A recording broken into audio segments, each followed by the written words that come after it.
Bonjour à tous et merci d'être de retour sur la chaîne Orchidée, merci de votre fidélité. Alors aujourd'hui, une vidéo pour ceux qui s'en souviennent.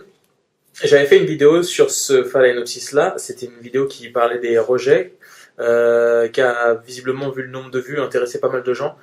Donc en fait, ce qui s'est passé entre le moment où j'ai fait la vidéo, qui était à peu près il y a un an, et maintenant, pas grand chose. Je pense que juste les rejets se sont fortifiés. Le pot est plein de racines, donc ils ont fait pas mal de racines, et en fait la chose la plus notable qui y est, c'est la mort carrément du plan mère. Donc je voulais aujourd'hui faire une vidéo pour vous montrer comment séparer un rejet du plan mère, même si celui-là est mort, la technique reste la même. Et donc voilà, comment séparer un rejet, ou si jamais il y a des Canadiens parmi vous, peut-être que les Canadiens, eux, utilisent le terme keki même pour parler de rejet, parce que les anglo-saxons, eux, parlent de keki, de base, pour parler de rejet. Donc voilà, c'est pour ça que dans le titre de la vidéo, il y a les deux mots, keki et rejet. Donc voilà, donc tout de suite, je vais déploter tout ça, je vais regarder comment ça se passe au niveau des racines, et on va diviser les deux rejets et les repoter individuellement. Donc voilà, j'ai pris un contenant pour verser le substrat dedans. Il y a même des racines à l'extérieur, ça j'avais pas fait attention. Du coup, on va démouler tranquillement, on presse légèrement sur les côtés. Tout est bien compact là-dedans, il y a énormément de racines. Voilà. Donc le pot est vide, l'orchidée. Il n'y a aucune racine de morte. Toutes les racines sont vraiment en bonne santé, donc ça c'est vraiment très bien.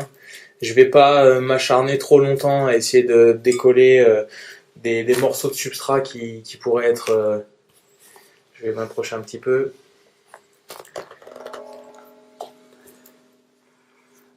Ce qui va être important de faire maintenant, c'est de déterminer à qui sont les racines. Les grosses racines marron que vous voyez, ça c'est la plante mère. Donc il y en a quand même pas mal. Donc ils doivent toujours, malgré le fait qu'elles soient mortes, en fait, utiliser ces racines en fait pour prendre leurs nutriments. Donc lui, il a combien de racines? En fait, je vais essayer de zoomer. Ici, là, le raccord ici qui est sous mon doigt, c'est la jonction entre le keki de droite, entre celui-là et l'ancien plan mère. Et l'autre petit keki, rejet, il est par ici. Donc ce que j'aimerais bien en fait, c'est couper le plan mère, le disséquer de façon à ce que chaque rejet ait quand même sa part d'anciennes racines maternelles entre guillemets. Parce que comme je disais, le plan mère il a encore quand même pas mal de racines, malgré le fait qu'il n'y ait plus du tout de feuilles, et chaque rejet se nourrit aussi également avec ses racines. Donc j'ai pas envie de donner tout à l'un et zéro à l'autre, et j'ai pas envie non plus de les priver du coup complètement tous les deux. Donc comment je vais procéder? Vous voyez l'écart qu'il y a entre la racine là, sans faire exprès, j'ai cassé un peu de la racine là. Dans cet écart là, je vais couper pour enlever toute la partie morte du plan mère, pour voir un peu mieux comment ça se passe. Il y a très peu de racines qui partent de ce tronçon là, donc déjà si on enlève ça, on aura une meilleure vue pour savoir où diviser les deux rejets par rapport au plan mère. Donc j'ai découpé le bout du plan mère, j'ai conservé énormément de racines, j'en ai perdu que 2 à vrai dire. Donc en fait, j'ai bien pu voir, si on regarde par en dessous, enfin c'est un peu compliqué, j'espère que vous le verrez, mais si on regarde par en dessous, on se rend compte que la plupart des racines, elles partent de ce côté-là, du côté gauche. Du coup, le rejet qui est là à droite sur l'image, va pas forcément avoir énormément de racines. Il en a 3 personnels et il en a, je vous l'ai montré tout à l'heure, une qui sort là et une autre qui sort ici. Donc il en va potentiellement en avoir 5 à lui. C'est celui qui a les plus grandes feuilles, donc je pense que c'est celui qui a le plus de chance. Donc je pense que ça va pas trop l'atteindre, le fait de ne pas avoir trop de racines. Donc je continue à faire le ménage et je vous montre le résultat tout de suite. Donc je viens de voir en fait qu'il y a le reste du plan mère en fait se scinde en deux à cet endroit-là. On voit pas bien ce qu'il y a une racine qui rentre à moitié dans l'écran. Hop, vous voyez la fissure là. Donc en fait je vais la poursuivre. Ça va décoller tranquillement les deux rejets. Et donc je vous montre ça dès que c'est fait. Je vais peut-être couper un peu pour aider. Voilà. Hop là. Voilà, les deux rejets sont séparés.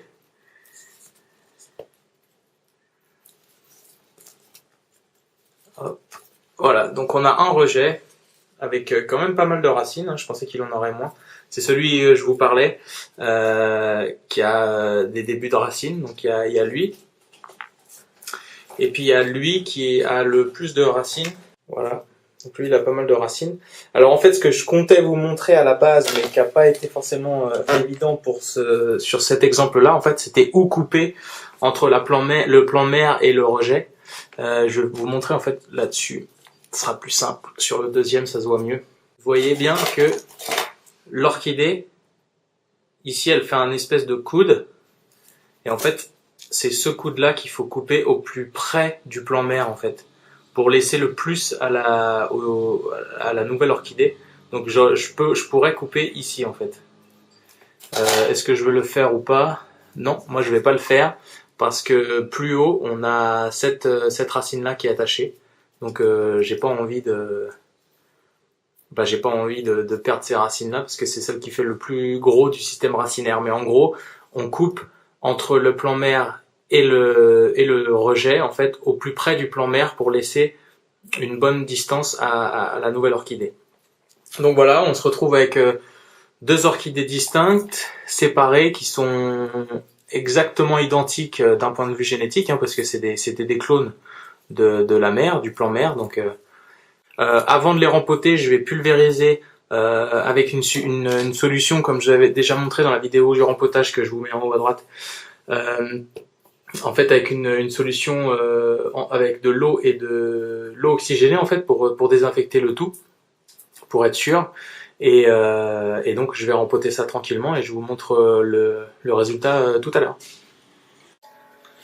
Voilà, donc les rejets, les kékis de base ont été rempotés individuellement. Donc à partir d'aujourd'hui, on les traite comme des orchidées normales, c'est-à-dire là le même arrosage, le même fertilisation, tout pareil. La seule petite différence, c'est que comme après tout rempotage, je vous rappelle, on évite d'arroser pour que si par exemple vous aviez des plaies comme ça sur les racines, comme ce que j'ai là, bah on leur laisse le temps de sécher pour éviter de mettre quelque chose d'humide tout de suite dessus et potentiellement stopper ou prévenir une petite infection, des petites bactéries. Donc voilà, on les laisse sécher un petit peu, puis on les arrosera après voilà une petite semaine. Donc voilà, moi je vais bien prendre soin d'elle, vérifier qu'elle s'établisse bien. Celle-là, j'ai pas du tout de doute parce qu'on a vu qu'elle avait déjà deux petites racines qui pointent. Celle-là, on a rien vu, j'ai rien vu, mais c'est quand même une belle plante en bonne santé. Donc il n'y a pas de souci là-dessus. Donc c'est des orchidées, je pense, qui vont fleurir l'année prochaine, pardon. Là, elles sont un petit peu jeunes et puis voilà, elles viennent d'être détachées du plan mère, donc ça va être un petit peu choquant pour elles malgré tout. Donc, mais je pense l'année prochaine, première rampe. Donc voilà.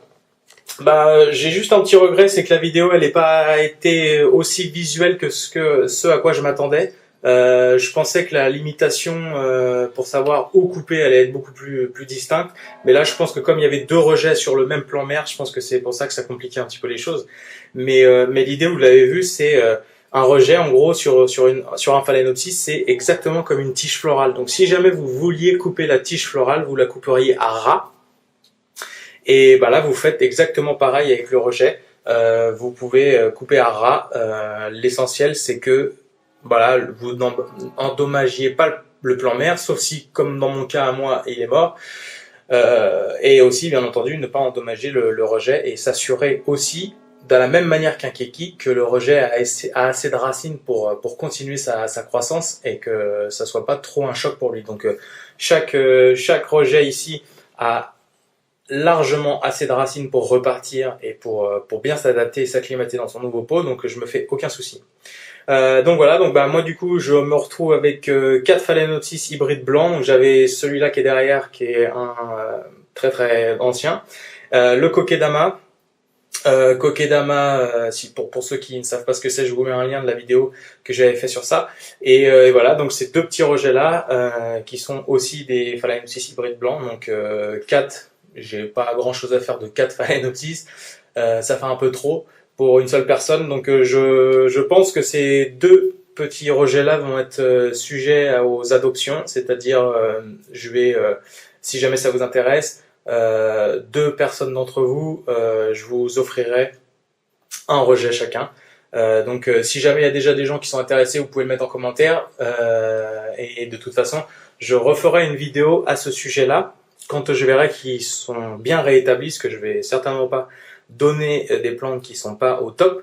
Donc j'attendrai qu'elles se remettent au top et donc voilà, je les offrirai à 2 personnes d'entre vous. Donc voilà, n'hésitez pas à m'indiquer en commentaire si ça vous intéresse. Et quant à moi, bah, je vous remercie d'avoir suivi la vidéo, merci de votre fidélité. N'hésitez pas à vous abonner, ça me fera super plaisir. Mettez un pouce en l'air si vous avez aimé la vidéo. Si vous l'avez pas aimé, bah mettez un pouce en bas, même si c'est pas très agréable, mais voilà, ça fait partie du jeu. Donc je vous remercie pour votre fidélité encore et je vous souhaite une excellente fin de journée. Au revoir.